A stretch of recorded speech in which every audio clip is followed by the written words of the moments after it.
Hello students, welcome to government commerce college BCom part second EAFM paper second elements of financial management, वित्तीय प्रबंध के मूल तत्व और chapter management of working capital, कार्यशील पूंजी का प्रबंध।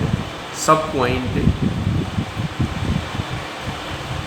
कार्यशील पूंजी की गणना करने के लिए विधियाँ।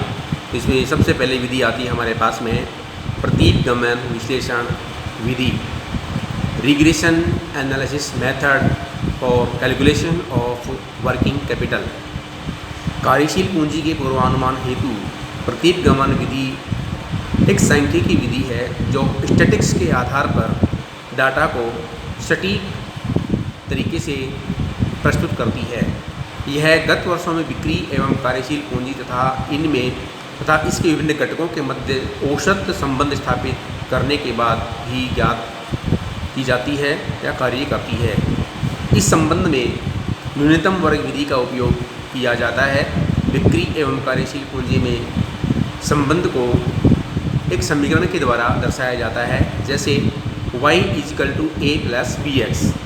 यहाँ पर x जो होता है सेल्स होती है और उसको इंडिपेंडेंट वर्बल कहते हैं, जिसकी काउंटिंग की जाती है। y एक वर्किंग कैपिटल लेवल होता है जो डिपेंड वर्बल कहलाता है। a intercept of the last square time with vertical axis और b slope of the time.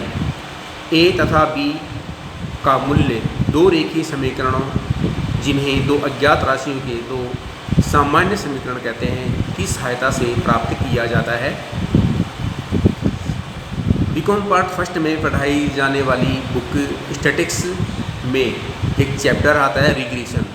Regression में एक मेथड काउंट किया जाता है कि x on y and y on x, calculation of x on y and y on x। तो उसमें से एक समीकरण लिया गया है जिसे sigma y = NA + B sigma x। दूसरा समीकरण है sigma XY = A sigma x + B sigma x²।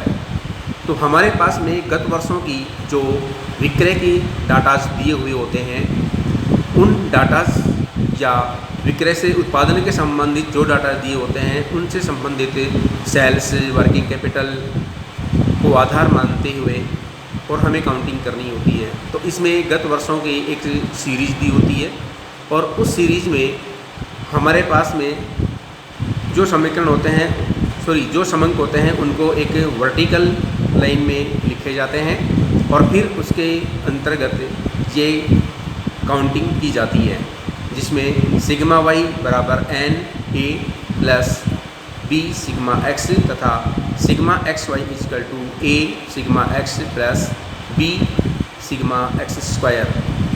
तो इसमें दो श्रेणियां होती हैं, एक सेल्स दूसरा होता है वर्किंग कैपिटल। सेल्स जो होता है वो पूर्णतया स्वतंत्र होता है और वर्किंग कैपिटल उसके ऊपर डिपेंड होती है। यहाँ पर हम एक को x मान लेते हैं, दूसरे को y मान लेते हैं।